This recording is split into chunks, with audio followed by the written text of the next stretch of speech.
Hey everyone, so I have Robert Davis with Dixon Hughes. He's a partner there. And I'm bringing him on to talk about just what he experiences when working with dealerships in a parts perspective, because I like to bring up parts and talk about parts. So I want an accountant to shed some light on, what he's experiencing. So Robert, why don't you start with sharing kind of your background, Dixon Hughes, and all about that stuff. Happy to do that. First of all, thanks for having me here today, Kaylee. The the parts department's very interesting. In the automotive operations, it is a fairly misunderstood department sometimes by the very upper echelons of management. You can see that in the statistics that are published by NADA in terms of the number of dealers in the U.S. that actually came up through the parts department to arrive at the pinnacle of their organizations is a fairly small number. Here at Dixon Hughes Goodman, we've been blessed with a large automotive practice that concentrates on various aspects of accounting and also consulting every day with our dealer clients. And since the parts department's fairly misunderstood in many cases, when something goes awry, our phone rings from time to time, and then we have to delve into some of the details back in the parts department and help explain to management what we think may be happening. Mm-hmm. As far as my background, I grew up. I'm a car dealer's kid, if you will. My family, back through 2 generations before me, owned various dealerships, and that's allowed me, through working in those organizations and then being with this organization since 1986, it's allowed me to become familiar with the parts operations, and actually it's one of my favorite departments. Maybe because it has so much to do with numbers, Yes, definitely. But nonetheless, that helps you a little bit there. What else? Yeah, so I want to talk about just the process you guys go through when starting to work with a dealership, particularly with the parts operation. Like, what is the process?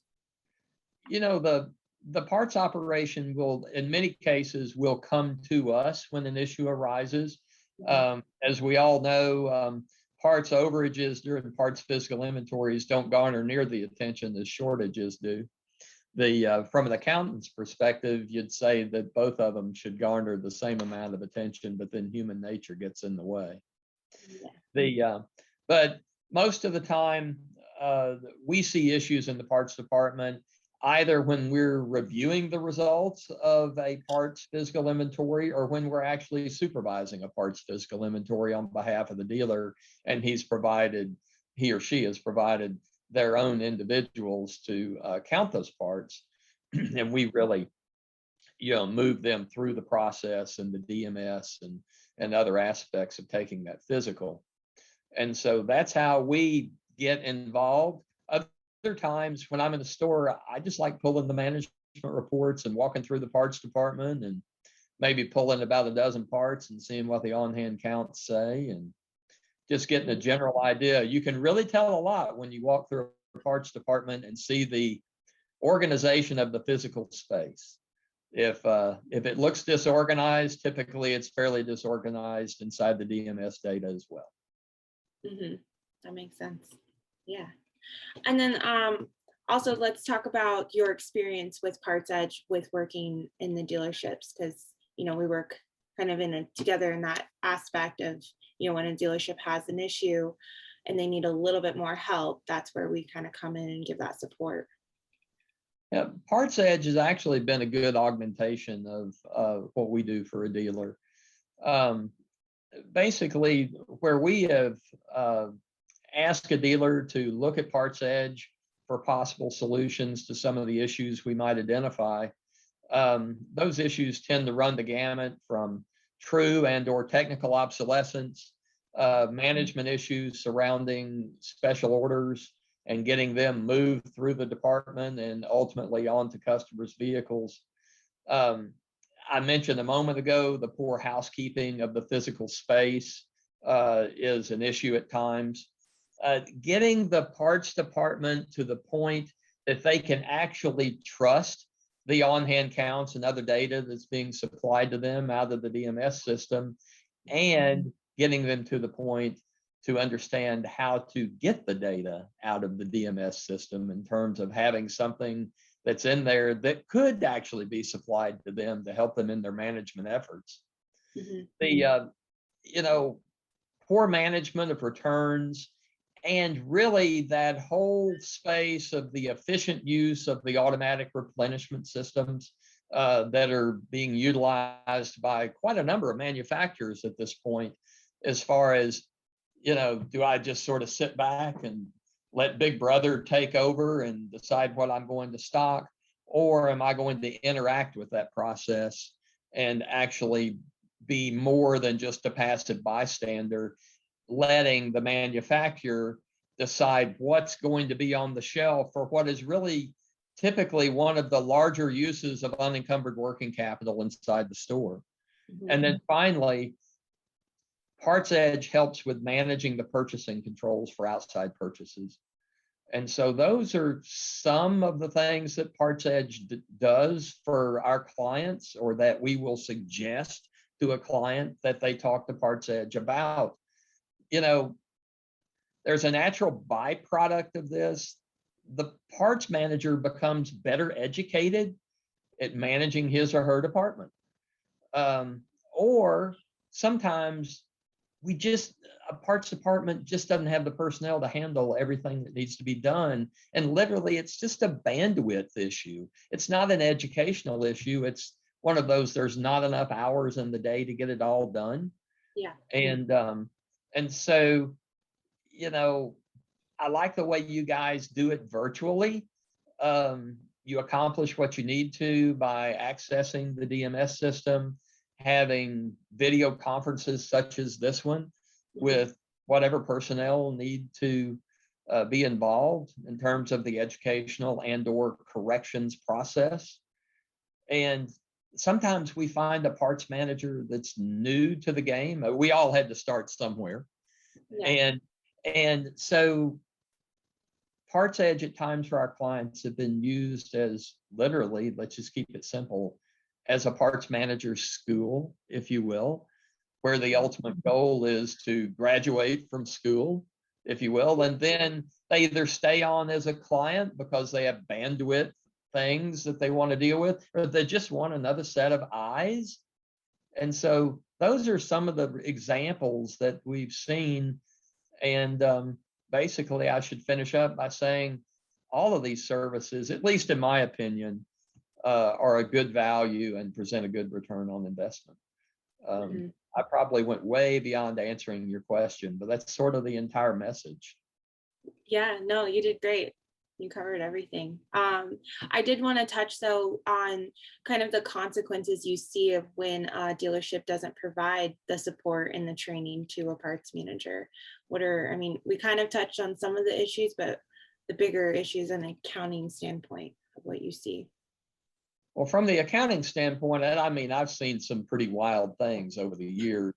I've seen, just the stuff that are real head scratchers, where the DMS system says there's millions of dollars in inventory, and you're sitting there walking through the parts department, and it might be, a couple of thousand square feet of parts, and you're like going, nope. Don't think so. Didn't take a lot of accounting acumen to figure this one out. Yeah, where the parts hiding?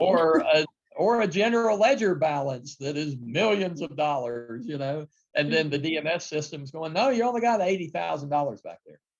Yeah. And you're just like, how did we get to this point? Yeah, how does that happen? Is it just the inconsistency of not doing physical inventories and just? Well, remember, there's two numbers here.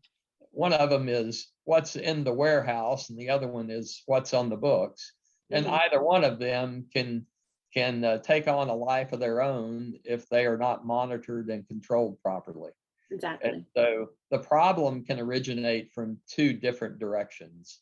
So the reasons for that are as varied as the day is long, but it has provided for some relatively exciting moments. Well, from an accountant's perspective, typically not from a dealer's perspective, along the way, because we don't get too many phone calls about, man, I got this great big overage and I just don't know why it happened. typically the phone rings when, hey, we came up several $100,000 short, or perhaps even more, and we want to know, where to go with it. And the interesting part about that is that, one of the things we talk about, one of the first things is like, well, have you been reconciling what the DMS system says you have on the shelf to what the general ledger says monthly along the way? Yeah. Typically, the answer is no. So we educate them on that process, because after we go through an original investigation and we don't come to a solid finite answer, I want to know how this discrepancy is growing. Is it something as like, yeah, I'm right on target for month, and then all at once it jumps up in 1 month and stays there? That typically is something that is an entry in the general ledger that was in error. If it's something that grows at the same rate every month, that's typically something that's happening every time we turn the key in the door and we open the doors for business. It is some process out there that is happening every day. And then you have to start examining those processes. So that might answer some of your question there. Definitely. No, you did good. Okay, so to wrap it up, let's end with just a couple, just answer with one word or 2 words, just a couple questions. Just what are you experiencing? What's the most important thing or that you're experiencing right now within the dealerships, just off the top of your head? I know we didn't prepare for this. I just wanted to throw it out there. COVID has provided for easy answers to these questions.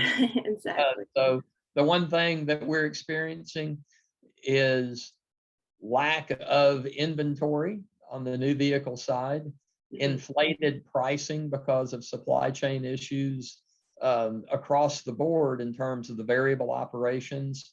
And because of that, we are also seeing really fantastic growth in successful dealers' fixed operations. Definitely. Okay. And then just one tip that you would give, most important tip that you give a dealership in today, if you had to talk to someone, what would be just something? Well, in terms of the parts department or just anything? Let's do both, parts department and anything. And then we'll end there. The parts department is embrace the parts operations, garner a better understanding of how it works beyond just the service manager saying, hey, they never have what I need. That would be, understand a little bit why, and understand with this chunk of basically most times unencumbered working capital, how much of it is actually working for you and how much of it is laying there. Just you're paying to insure it, you paid to build walls around it to protect it from the weather, and it's just laying there. So understand that, and we want your parts manager to understand that as well. Yes. From the accountant's perspective overall in the dealership, and this is so much better than in the times of my father and my grandfather, is understand what's driving the numbers, share those numbers, and get your managers involved. Okay. Don't think that it is a one-person show. It really is a team effort and not one that should be autocratic from the dealer's office alone. These people have talent, and let's make sure we make use of it in the everyday operations. Listen to them. They'll have some really good ideas. That's perfect. Awesome. Well, thank you for joining us and sharing all your experience and talking parts with us. So, all right. Happy to do it. Thank you so much. You're very welcome.